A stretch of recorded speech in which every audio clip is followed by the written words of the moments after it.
You are an agric expert, and Abbott, the university you once headed, he gives about 50% tuition, if I'm right, a rebate to agric students. Yet the university, I'm told, is still trying to attract students to study agriculture. What do we need to do to convince people that we can use agric to solve many of our problems, end hunger, create wealth, and equitable economic growth? Food security is the stabilizing factor of any nation.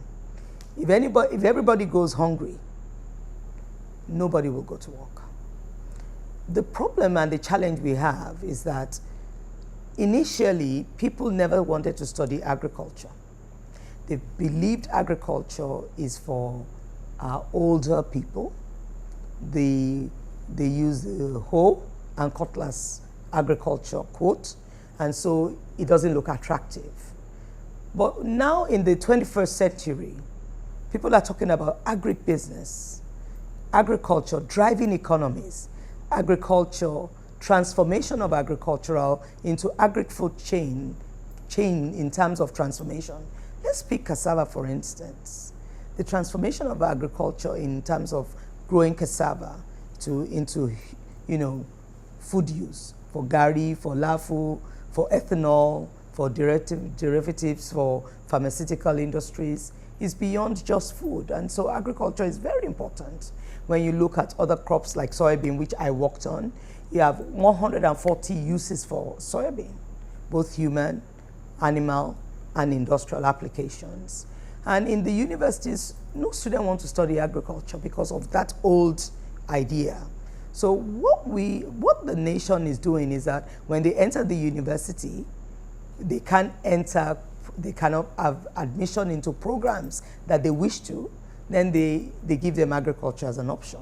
And so they eventually study agriculture as an option. I think that Nigeria is on the right path when they're talking about, giving agriculture priority. They should also make agriculture priority in the universities, not only for agriculture students, but that students, are supposed to, take basic courses in agriculture in their GST programs so that they are familiar and they might, the interest will arise from that. Your area of specialization is post-harvest, which is processes, utilization, and industrial utilization of crops and so forth. Post-harvest losses are still very high. Some say as much as 45% of production. Yes. How can we stop the waste? Well, it depends on the crop. When we look at fruits and vegetables, it's almost about 45 to 50%. The problem with that is that we need to start looking at farm gate processing. We don't have to wait till crops are harvested and then transported, for marketing, because you are looking at a food systems chain from production to consumption.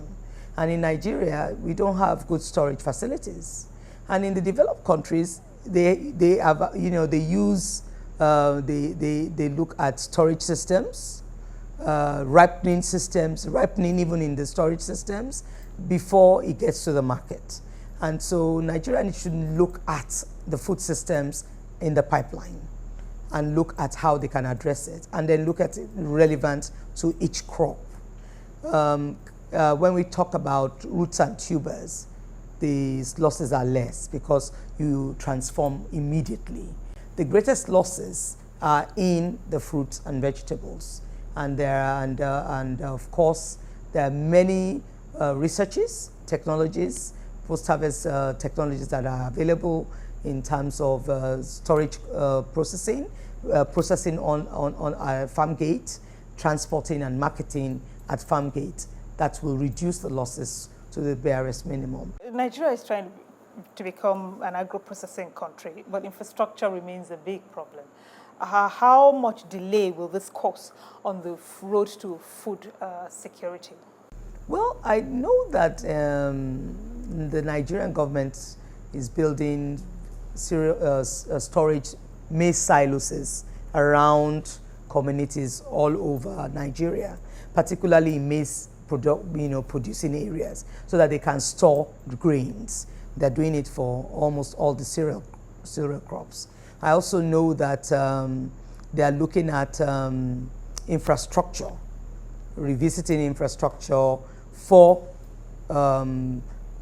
crops like rice production, rice processing, rice milling, but they still need to do a lot, and it's not enough, because when we look at the population of this country and the number of people that feed on daily basis and the potential opportunity of the crops to be an export crop, apart from the domestic consumption, the government needs to put in a lot more effort in infrastructure and into post-harvest development of most of the crops. Professor Sidi Osho, we thank you for your time. Thank you very much. Thank you for having me. That's View from the Top today. Thank you for watching. You can see this program and previous ones on our website, channelstv.com, and do follow me on Twitter @MoreDailySYL. I'd like to know what you think of my conversation with Professor Osho. Thank you again for watching, and see you next time.